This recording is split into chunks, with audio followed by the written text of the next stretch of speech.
Good morning, everyone. It is day one of Quarantineathon, and I have been up since 5:15 because little Nora woke up at 5:15. And you know what? I don't really mind. I just kind of lay in bed, hoping that she'll give me 5 more minutes, go take a shower, and then she's ready to come downstairs and have a bubba. So, I'm up. I am going to have an obscene amount of coffee, and then I'm going to watch some YouTube, a little booktube. I just found a new channel. What is her name? I hate that name. Oh, Noelle Gallagher. So far I'm liking her. I've only watched like one video of hers, but I will link her below. Yeah, gonna watch some YouTube. I'm going to do a video soon about my YouTube favorites that are not book related. I think that would be fun to do because I started watching YouTube well before I started and found BookTube. So I'm going to do that. That's my plan. But I'm very excited. It's Quarantineathon. I am reading 2 books right now, which I do not have before me. I am reading Splendid and the Vial by Erik Larson, which is a true story, nonfiction. And then I'm reading We Were the Lucky Ones, historical fiction based on a true story. I'm really enjoying both, and they are definitely exemplary books for this week's theme, which is to read books about hard times, because we've been through really tough times before, and we can get through this. Anyway, I'm going to chill out, but I wanted to say good morning to you all, and I'll chat with you soon.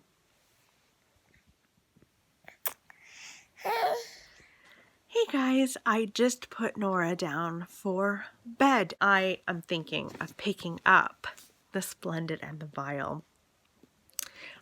So this is for my book about hard times.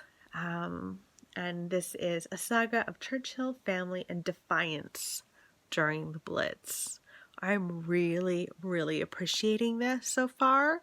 Erik Larson, I think I had only read Deadwake by him. I like this so much more than I liked Deadwake.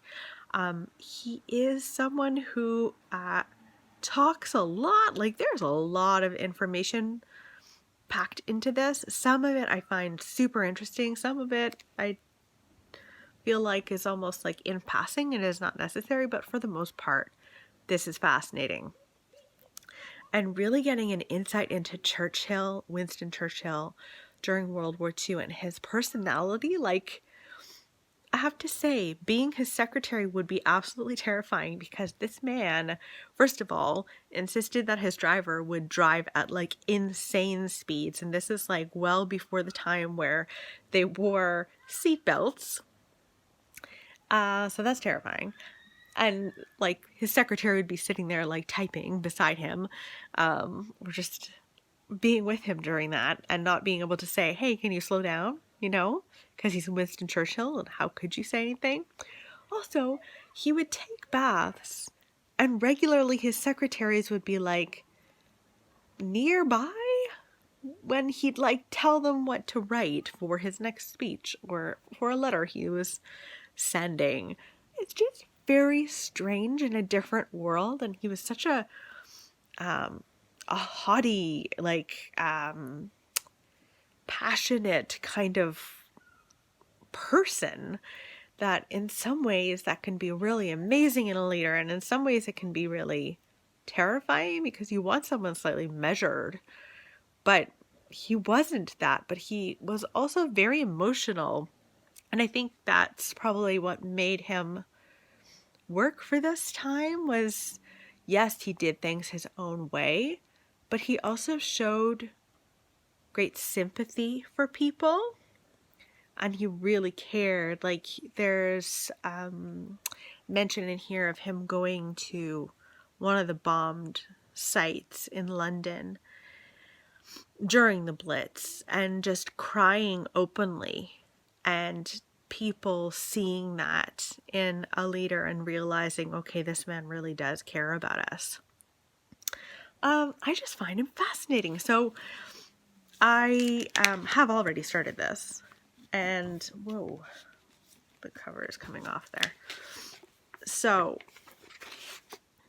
I'm 240 pages in, and today I'd like to get to part 5, which is like 330 pages in. So I have like nearly 100 pages that I'd like to read right now.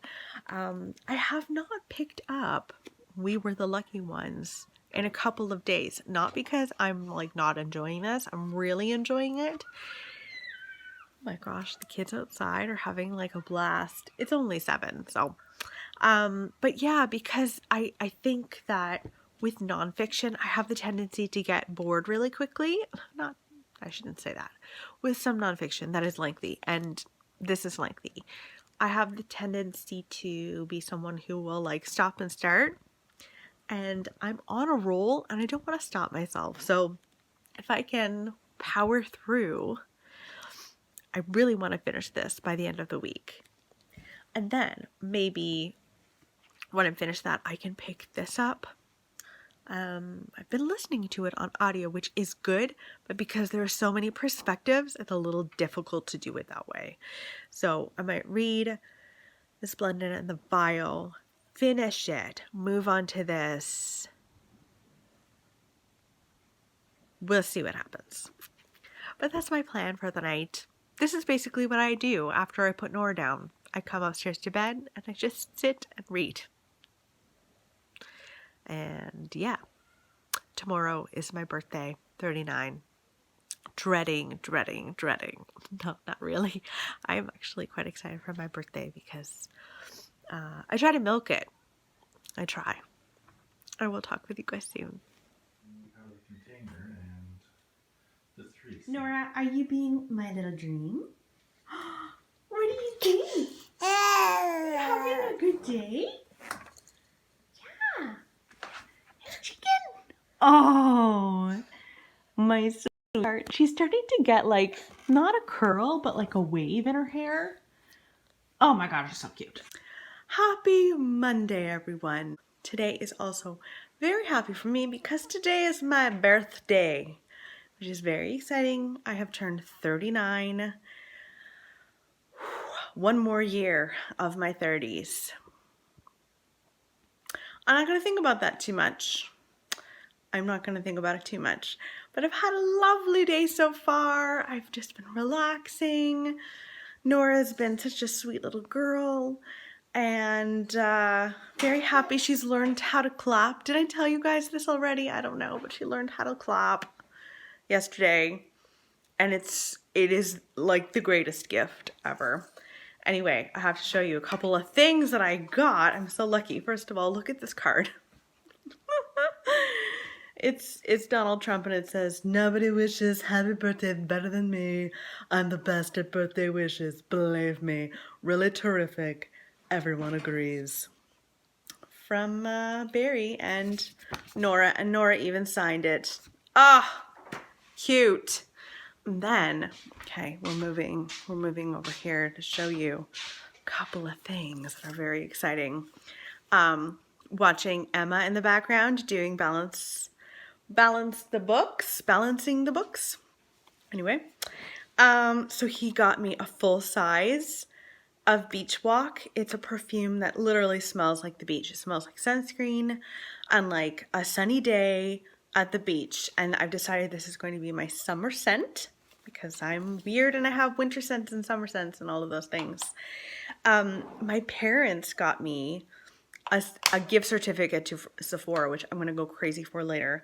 Then they got me an Hourglass blush. I've never used an Hourglass blush before. And it's so beautiful. It's in diffused heat. Look at that. I love it. Crazy. And then the doorbell rang and one of you guys sent me a book. Kindred. It was on my wish list, my Amazon wish list. And Louise, sweet Louise, got this for me. She said, "Hi April, I really loved this book and I hope you do too. I adore your channel. Thank you. And watching your videos makes self-isolation that little bit easier, so I wanted to repay the joy from Louise." Thank you, Louise. I'm really eager to read this book. I've heard only good things about this, and I think it is her most well-known book.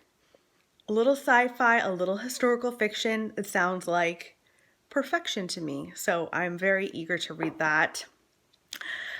So yeah, I'm just chilling out today. I don't even have any plans to like film or anything today. I think I'm just gonna relax, thinking, because my birthday is on May 4th. It's, also Star Wars Day. I share it with, Han Solo and the crew. I'm thinking of maybe watching the latest Star Wars if it's available to rent. I haven't seen it yet. I'm thinking that might be nice. I'm going to show you Nora now because she's adorable.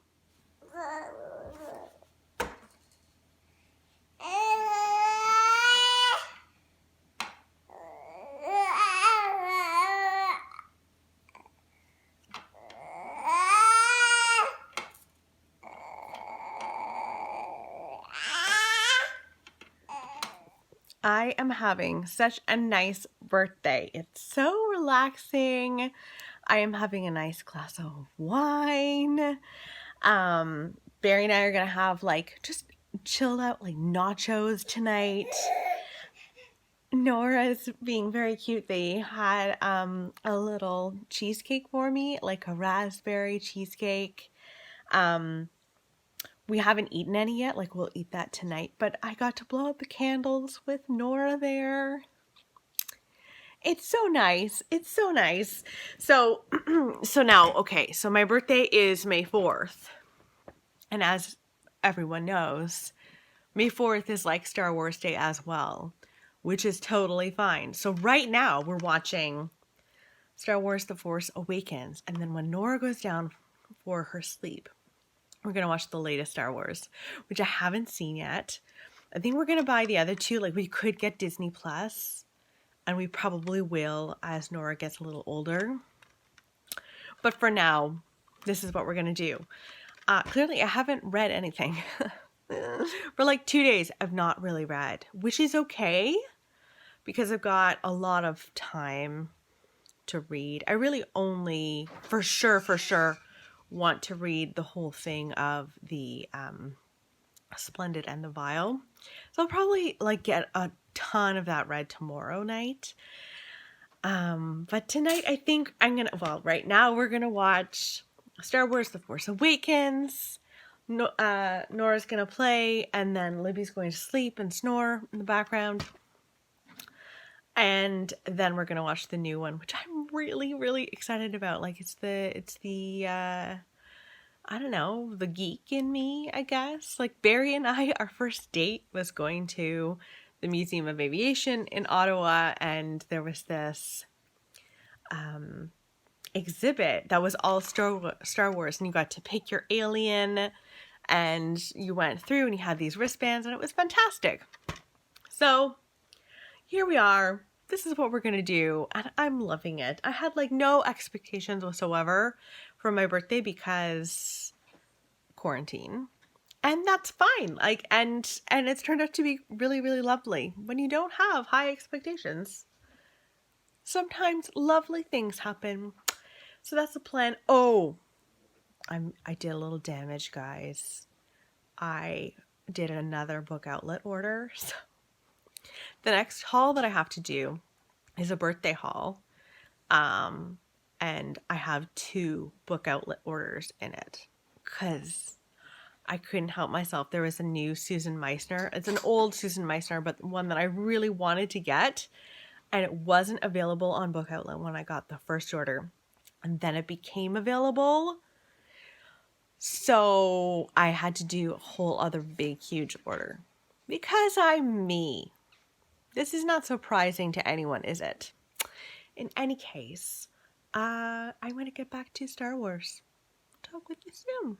Good morning, everyone. It is Tuesday, May 5th. And we didn't end up finishing watching the Star Wars, the second Star Wars movie, the one that most recently came out, because I was going to fall asleep. And it was like 10 o'clock at night. So we're going to finish it tonight. But I had a lovely birthday, and this morning is bright and sunny outside. It's gorgeous, but very cold. Oh my goodness, guys. They're calling for snow this weekend. What? No. But you guys didn't come here to hear me talk about the weather. You came here to chat about books. So, I have really not put a dent in the Splendid and the Vile lately. So my plan today is to read a ton of it. Oh, Libby is coming up the stairs. I brought a piece of banana bread to Barry, and now Libby had to follow me, of course. So I'm going to read this today while Nora is sleeping. Any chance I get, I'm going to read, which is lovely, lovely thing. One thing that is interesting, so the whole point of this week is to recognize that we've gone through hard times and know that we will get through them.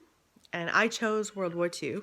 And I mean, in this book, we are specifically focusing on the Blitz and the bombs that went down in England, London, and the rest of England as well. And it's very interesting to see how so many people just adjusted to the new norm. I had been under the assumption that everyone would just flee immediately to, bomb shelters when the air raids would go off, when the sirens would go off, I should say. And many people didn't. Many people just slept in their beds or slept in the basement. And I found that interesting. And there's this, I guess someone was talking about in the countryside, they would lie down in the grass and watch air fights basically between the Royal Air Force, I think that's what it's called, the British Air Force, and then the Germans fighting, and they would just lie on the grass and watch. And that would be so strange, but it is interesting how people can adjust to most anything, which is good and bad. I mean, in Germany at this time, they were adjusting to, yes, we should, get rid of the Jews. Why would they? They're taking away our jobs. And there was a whole rationale that became very normal for them. Maybe not all of them knew the extent of what the Nazis were doing with Jewish people. I'm sure some of them did and some of them didn't. But it is interesting to see how people can adjust so quickly to a new normal. And I mean, we're all kind of adjusting to a new normal. I mean, it was already slightly normal for me because I'm at home with Nora. But it has been strange to not be able to go to the stores regularly and that kind of thing. But I wasn't suddenly working from home, suddenly doing all of these things. So it was easier to adjust for me. But I think harder for many people to adjust.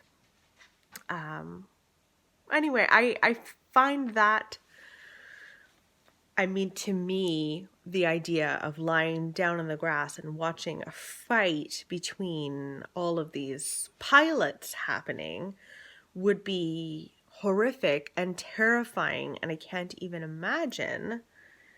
But maybe it just would become slightly normal. It is a really good book. He is lengthy, he does tend to go on sometimes too much. But considering the amount of research this man does, it would be hard to let go of some facts that you found interesting and you want everyone to know about them. And I don't know. I can understand why his books are so long and so detailed. It's really, really interesting. But I did want to touch on that and touch about, you know, and talk about how going through hard times, like we are actually quite resilient, as human beings are very, very resilient. Not that we won't be dealing with the effects of it later. Like I'm sure so many people who went through the London Blitz should have gone to therapy after. I don't know if at the time therapy would have been encouraged, but I'm sure many of them were terrified later, or, you know, had to work through that later. But in the moment, people are very resilient. Just wanted to chat about that. Libby, do you need a treat? Do you need this? Do you need that in your life? Thanks a lot to sign over here and have that. It's delicious. Life is good. Libby has her treat, and I am going to have another cup of coffee. This is my mug that I thrifted. Easy like a Sunday morning. So cute.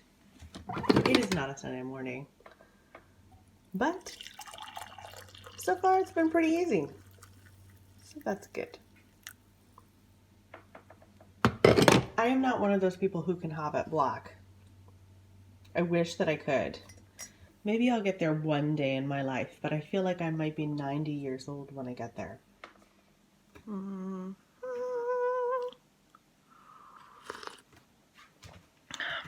Yes. So good. I was watching Sarah from Sarah's Nightstand doing her May TBR, but now I'm going to stop and read my book. This is the plan. So, guys, it's 7 o'clock. It's just after 7. Nor has gone down for sleep. It's dark. Okay, let me see if this helps. Does it help? Yes? No? Okay, we'll just keep it on. So I just uploaded a couple of days ago my bookshelf tour and how I have like organized my bookshelf.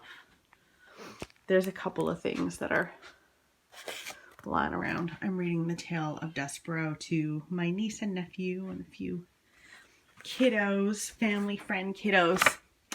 That should go down there. But yeah, so I wanted to just update a little bit because I have done some changes. So these are double stacked. Like behind these are more books. So shocking. But yeah, I realized I needed another shelf for sure so that I can put more thrillers and mysteries and that kind of thing in. And then I decided, I originally had all of my historical fiction by like region. And you know what I decided, guys? I decided to change it up and make it by time. So this is so funny. So I changed it out. So this is like the 1100s to the 1700s. You can tell I clearly don't read enough from this time period. It also helps me to realize, like, what do I really like reading about? And also, what should I read more of? So, yeah. Then I've got 1800s. This is 1800 to 1850. Then down over here, this is 1850 to 900. Then here I've got, oh my gosh, I was doing this while, like just after Nora had woken up from her nap. So I had these sticky notes and had them all over the floor. I should have filmed some of it. Anyway, Nora got to some of these. So 1910s, 1900 basically to the 1920s. That is jam-packed. That's pretty good. But then I needed a whole one just for the 1930s. And then look at this, guys. Oh my goodness. Basically World War II, 1940s. Both of these. Yeah. And then the last one is the 1950s. So I have made the decision, because this is my stack of 1960s books. I've made the decision, my own decision, executive decision. The 1960s will be going on my contemporary shelves. That's just it. That's happening. It's happening. Sometimes I would have these on my shelves anyway. So there's that. The only other thing that I'm thinking of doing is going up here. And not over here. This is science fiction and fantasy. But over here, I'm thinking of taking these all down and doing like mysteries, like detective, police detective, and then straight up thrillers and then horror. I think I might do that now. Side note, I've got this big stack over here, actually this too, of historical fiction books that I couldn't find a timeline for, so I have to do some research. I should take a picture and do some research so that I can put them in the appropriate locations. Libby is joining me for this. I don't know if you can hear Nora in the background. She's kind of upset. She always has a little tearful cry when she's going down. But anyway, I think I'm going to do this now. Yes. Okay, so I completed it. Why am I hot? That's not a good sign. I need to start working out more. Anyway, so I have organized it even more and I feel really good about this. Oh, I just noticed that this should go up here. So we've got straight up horror here. Horror. Then we've got in the back, we've got ghosty kinds of things.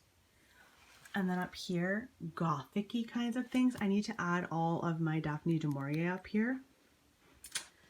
Moving right along, we've got our police detective, procedural kinds of things, as well as like series. So yes, Frida Klein is a therapist, but I'm still counting it towards that. Then we've got familial thrillers. I know people put domestic thrillers under like familial and marriage, but this is just familial. These are like, my sister did something to me, or, you know, I'm looking for my aunt, or whatever. Moving right along, Libby has been very helpful. Here we've got actual domestic thrillers. In my mind, that's like boyfriend-girlfriend issues, marital issues, and then straight up thrillers. That's it. Oh my god, I'm so excited right now. I feel bad that I literally just posted, oh, here's my new bookshelf. And then I've just annihilated that and gone with something totally different. I hope I like it. I did all of this today.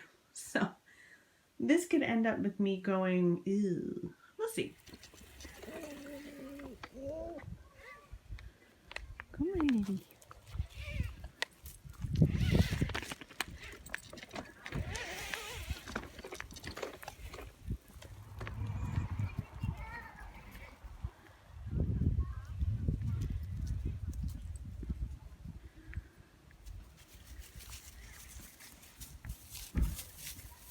So we are out for our walk.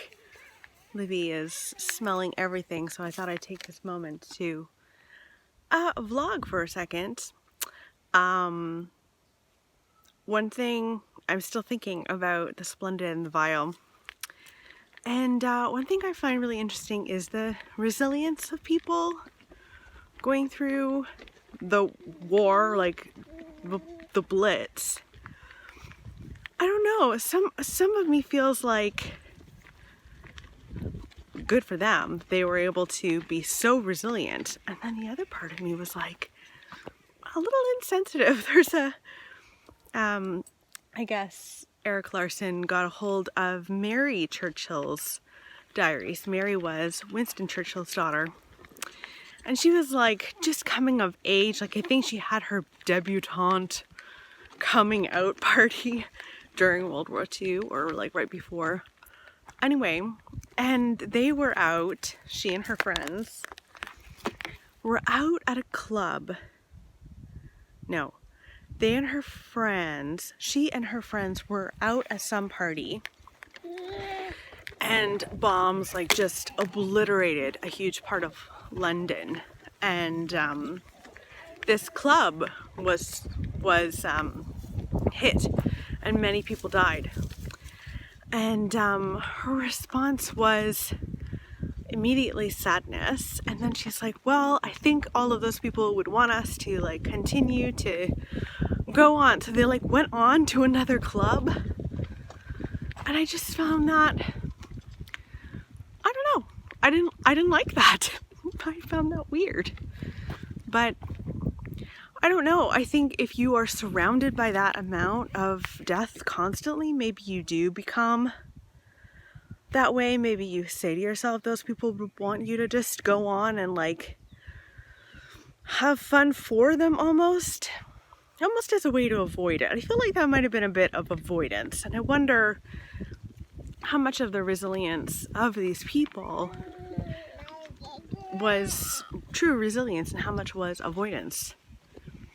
Food for thought on my walk with Nora and Libby.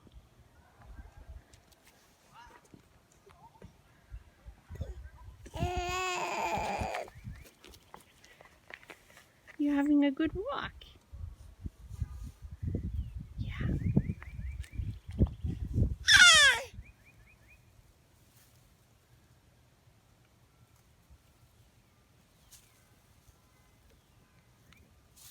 More thoughts on the whole resilience thing. I am home from the walk. I've had dinner. Nora is in a little bouncy thing. Yeah, and I've been thinking so much about the Splendid and the Vial, and what I mentioned before about Mary and her immediate reaction. I think we all deal with trauma and also grief in particular differently, and I think some people deal with it by slightly avoiding it and being like, I'm going to take that person's spirit with me and think of it this way. And honestly, there is no right or wrong way to grieve. So I feel a little bit guilty being judgmental of Mary in that moment.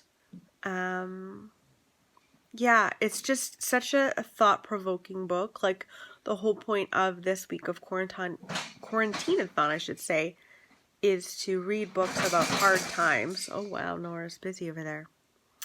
Read books about hard times and, you know, reflect on how we all approach hard times. But there is something to be said about resilience and moving through it, and also grieving the loss of the people who have died from COVID-19. I think it's important to grieve that, but also move forward with our lives as well.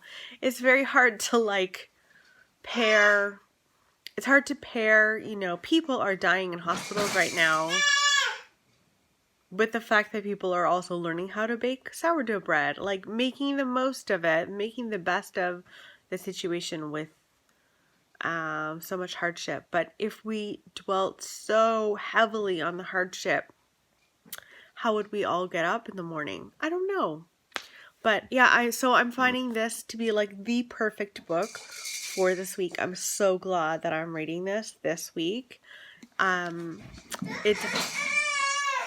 There's so much food for thought in it. So yeah, I'm probably going to finish it tonight after I put Nora down for bed. Will that work? I don't know. Last night she was up at like 10:30 or something like that. She just woke up. So we'll see how tonight goes. Oh, wish me luck. Nora and Libby are practicing a little social distancing. Mostly because they're unsure of each other. Oh no. Nora, respect Libby's space. Libby, stop panting all over Nora. Excuse the state of my hair and face. I have taken off my makeup and it is getting late. It's 9:30-ish. I just finished The Splendid and the Vile and it's 100% a 5-star read for me. It also makes me sad because I read Deadwake by him and I didn't love it.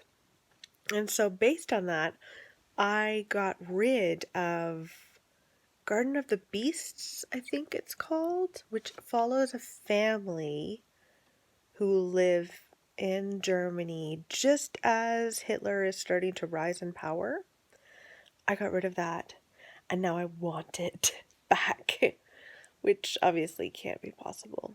But I can buy it again. I'll just buy it again because I loved this so much. Like, I will read anything Eric Larson writes that's like political in nature, war in nature. He's really good. Like, these people really came alive. Oh man, I really, really liked this book. I'm so glad that I read it. And it really is outside my comfort zone because I never read anything nonfiction that's this, I don't want to say serious,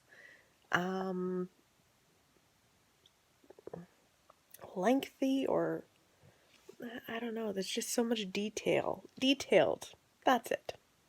Anyway, so I'm finished this and now I'm going to read a bit of We Were the Lucky Ones. I just got some book mail. I was very excited. The doorbell rang, I rushed over, an Amazon package was there, and inside is The Lying Game by Nikki French. One of you guys sent this my way. Let's see who it was. It was Brooke. She said, April, your channel has brought me so much comfort and joy over the last couple of years. Thanks for the great content and wonderful book recommendations. Thank you so much, Brooke. That is so nice. And she sent me a Nikki French. So after I'm finished all of the Nikki French series, or the Frida Klein series, I should say, which I'm getting through almost too quickly because I love them so much, I am going to go into a Nikki French slump, I think. I'm going to feel slumpy. So this will help me not to feel slumpy. I'm going to actually haul this in a haul and tell you what it's all about. But thank you so much, Brooke. This was so nice of you. I'm glad that my videos can bring you some comfort and that you can get hopefully some good reading recommendations from my videos, and this makes me so happy. Okay, again, AJ Finn. Just on the front it says, "Attention fans of Tana French and Ruth Ware. Meet your new obsession, psychological suspense at its brightest and most blazing." I just think that he's a good blurber. I think he's really good at it. And apparently he reads a ton because he blurs almost everything. I'm so excited. So excited. Thank you. What have I done today? Practically nothing. I did 2 videos this morning while Nora was napping. Then she took her afternoon nap. Sorry, I'm just feeding popcorn to Libby because Libby's barking constantly. So when Nora was taking her second nap, I also took a nap.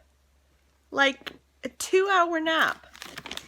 And now I'm watching BookTube. I'm watching book hauls because totally addicted. It is totally addictive to watch book hauls. I just watched Becca's Book Corner. She's a British YouTuber. And she got a birthday haul, which was exciting. And now I'm going to watch Peruse Project. Yep. That's what I'm doing today. Very boring. Haven't read a darn thing, have I? No, I haven't. So I'll keep you abreast as to what I end up doing the rest of the day. Did you just pull yourself up to standing? Did that just happen? Wow.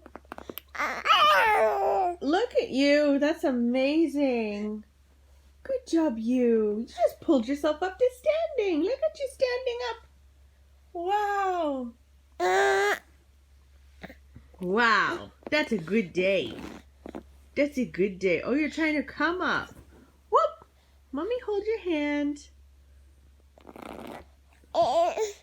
You want to come up? Mama help you up. Happy Friday, everyone. That means like absolutely nothing at this point, doesn't it? Yesterday, Barry asked me what day it was. And I completely understand. I forget what day it is most of the time. And Friday, for me, is no different than like a Saturday or Sunday because I'm on mat leave. In any case, it's early in the morning on Friday. Libby is outside, trying to wake up the neighborhood. She's like a rooster, a deaf rooster. Trying to stop her from barking is actually impossible. Oh, it's getting a bit much. I have to go. She was barking at the neighbor who was in his garage because, according to Libby, he is not allowed to have a garage or be in a garage. Not allowed. But yeah, when I stepped outside just now, it snowed. May 8th, it snowed. What? This is weird. Yesterday was a nice day, but yeah, snow for the weekend. Not happy about it. Just wanted to hop on and talk about reading. I do not have the book present with me because it's upstairs. So I'm listening to We Were the Lucky Ones, which is based on the true events that happened to our author's family. Now I'm forgetting the author name. It's escaped me right now, but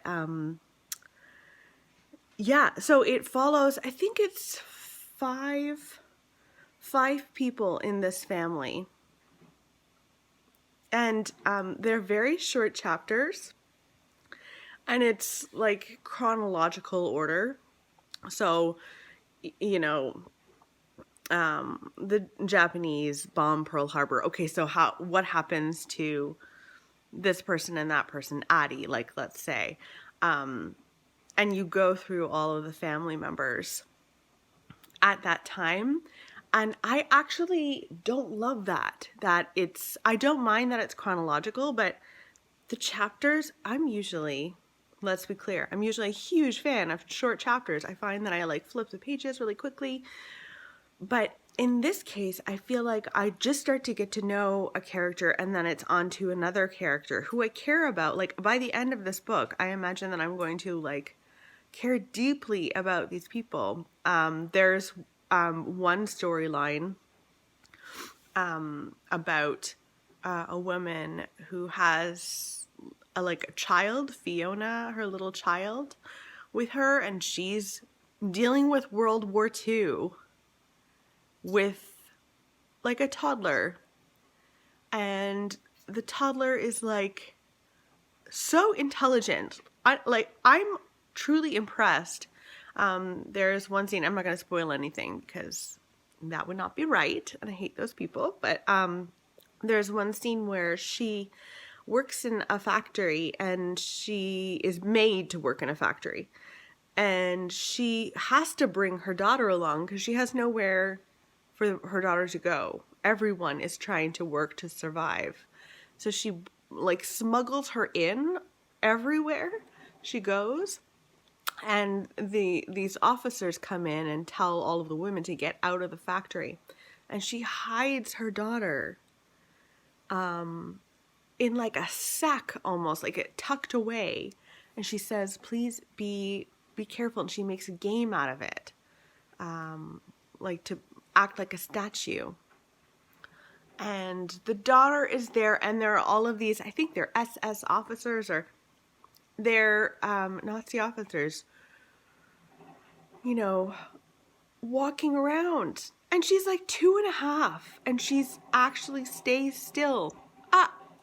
I mean, obviously the will to live, and like, I think anyone of any age would have some semblance of understanding that there's danger close by. But I was really impressed. So that storyline I am so fully invested in. The others I'm not as invested in. And I think it really is so far because of the shorter chapters. Just as you start to get to know them a bit more, you're moving on to the next person. I don't love that. But it is really interesting how they all, go to these different parts of the world. Some of it by choice, some of it not by choice, and try to survive in their various different ways. And it's so upsetting. Reading The Splendid and the Vile, so much of it felt not optional, but I mean, they signed up for war. I guess the people didn't, but Churchill did. And, you're reading from Churchill's perspective. In this case, this is just a family trying to get by. They've been really hard workers and have reached a point in their life where they're comfortable. People are getting married, their children are growing up, and these people have literally no choice, and it's all based on hate for them for no good reason.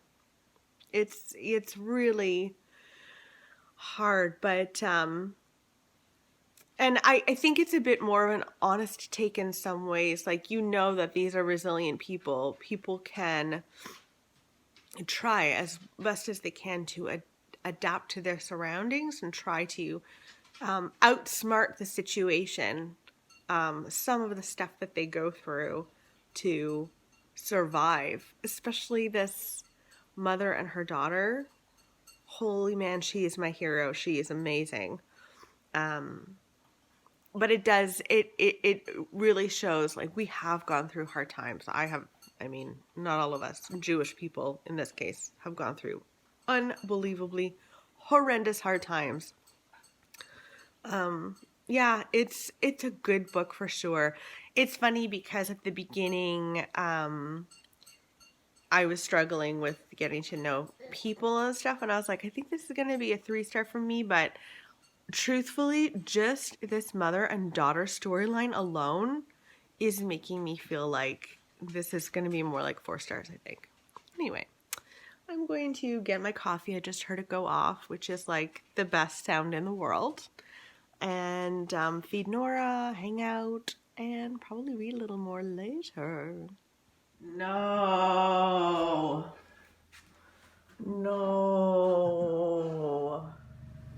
What do you think about the vegetable barley? Hey, what do you think? No, I hate this stuff. Maybe she'll be a vegetarian one day. Who knows? Want to try? Disgusting. Happiest Saturday, everyone. Today is the last week of week 1 of Quarantineathon. And I'm very nearly at the end of We Were the Lucky Ones. I think I will finish it today, which is a great feeling because that will mean I have read 2 books for week 1. That's pretty good. I'm happy with that. So there is that. I just finished filming. I asked you guys on YouTube and then also on Instagram, like, if you guys are feeling like anything in particular bookish related, like themes, vibes you're looking for, and I was going to give recommendations. So I was going to do 1 video for it, but I got so many requests, I ended up having to do 2 because otherwise it would have been like an hour long, even though this vlog is going to be about an hour long. Oopsie. If you've gotten this far, thank you. Thank you. Even though I'm just bumming around, I feel like I always sit in the same spot too, right? Anyway, I really appreciate you guys watching. So yeah, today that is the plan. Nora's taking a little nap. I've just filmed those videos. I have to edit this vlog, edit all like 4 videos. I have a lot to do today. But right now, I'm taking a little breaky break. I'm going to watch Lauren and the Book. She's doing her May book haul. I love her so much. She's like joy in a person on YouTube. I love her. So I'm gonna watch that. Get myself a cup of coffee and relax before the bean wakes up.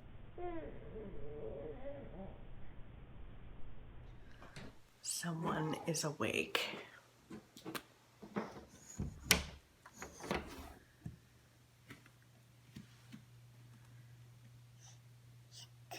You happy? Did you have a nice nappy nap? Yeah.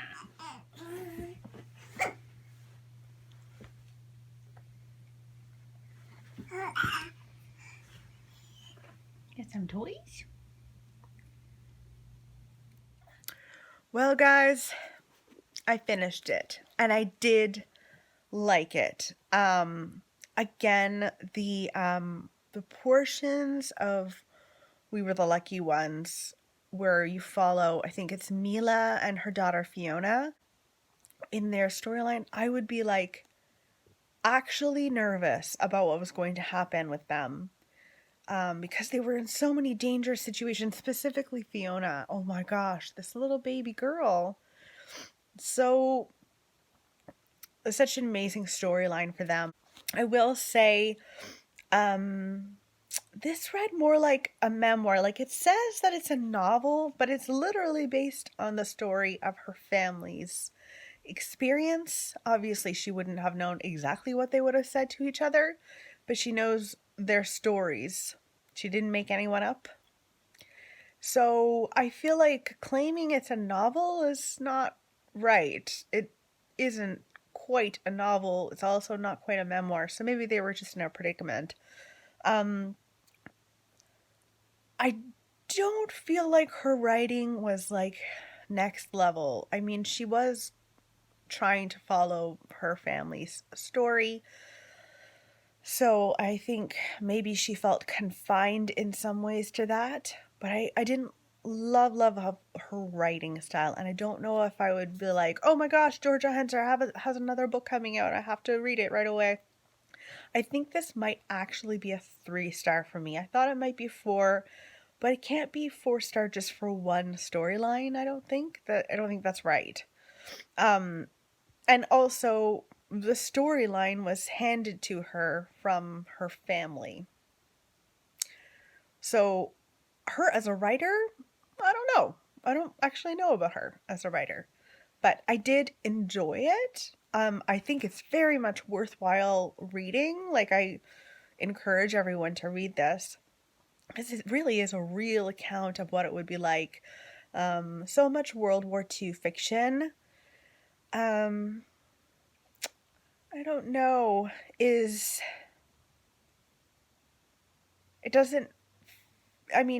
imagined a lot of the time.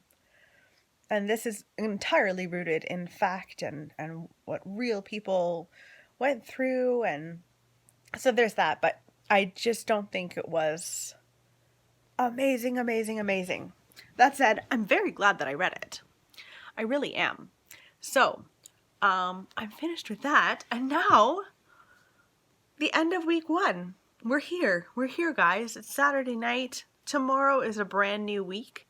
So in week 2 of Quarantineathon, we are encouraging everybody to read books about vulnerable people who would be vulnerable to COVID-19. Who are those people in fiction? So I've got quite a few to choose from. I'm actually going to choose now, and I'll film that for the next vlog. I hope that you guys are enjoying Quarantineathon so far. Let me know in the comments below if you've read Splendid in the Vial or We Were the Lucky Ones. I'd love to know what you ended up reading for week 1. And I will talk with you soon. Bye, guys.